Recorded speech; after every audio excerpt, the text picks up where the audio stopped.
IBN 7 हौसला है। किरण बेदी के बाद आज शाजिया इल्मी भी बीजेपी में शामिल हो गई। टीम अन्ना के ये दो अहम चेहरे रहे हैं। किरण बेदी को पार्टी ने अपने चुनाव प्रचार के पोस्टर में जगह दी है। इससे एक बार फिर ये संकेत मिल रहे हैं कि उन्हें मुख्यमंत्री उम्मीदवार की तरह देखा जा रहा है। किरण और शाजिया दोनों का आज दिल्ली बीजेपी के दफ्तर में एक समारोह में स्वागत किया गया। कल तक दिल्ली चुनाव में जो बीजेपी बिना चेहरे के दिख रही थी, अब उसे बड़ा चेहरा मिल गया है। प्रधानमंत्री नरेंद्र मोदी, बीजेपी अध्यक्ष अमित शाह, दिल्ली के प्रदेश अध्यक्ष सतीश उपाध्याय के साथ अब पोस्टर में किरण बेदी का भी चेहरा जुड़ गया है। दिल्ली चुनाव में अब तक एक भी उम्मीदवार का ऐलान न करने वाली बीजेपी के लिए चेहरा उम्मीद की किरण बनकर आया है। पार्टी की सदस्यता लेने के बाद शुक्रवार को जब किरण बेदी पहली बार दिल्ली बीजेपी के दफ्तर पहुंची तो वहां उनका जोरदार स्वागत किया गया। बदले में किरण ने भी पार्टी कार्यकर्ताओं में जोश भरने के लिए करीब 30 मिनट तक भाषण दिया।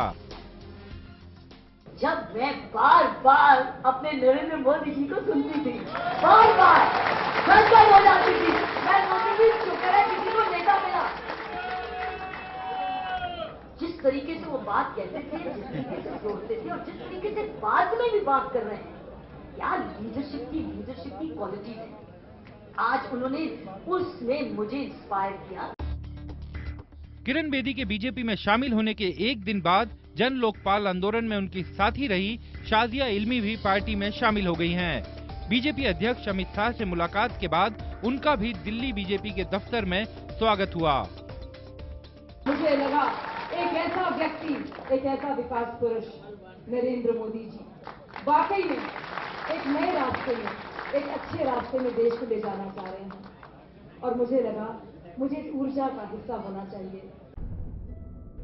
बीजेपी में शामिल ये दो देवियां बीजेपी के लिए बड़ी ताकत साबित हो सकती हैं। कभी केजरीवाल के साथ रहे ये दोनों चेहरे बीजेपी के लिए आम आदमी पार्टी को टक्कर देने में मददगार साबित हो सकते हैं।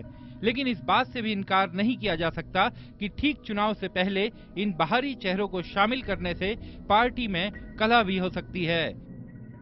बीजेपी ने भले ही किरण बेदी को अभी तक मुख्यमंत्री पद का उम्मीदवार न बनाया हो, लेकिन जिस तरह से उनको प्रोजेक्ट किया जा रहा है उससे यही लग रहा है कि बीजेपी के लिए दिल्ली में किरण बेदी ही उम्मीद की किरण है। जाहिर है आने वाले दिनों में अगर पार्टी को विधानसभा चुनाव में जीत हासिल होती है तो निश्चित तौर पर किरण बेदी के ही हाथ में दिल्ली की बागडोर होगी।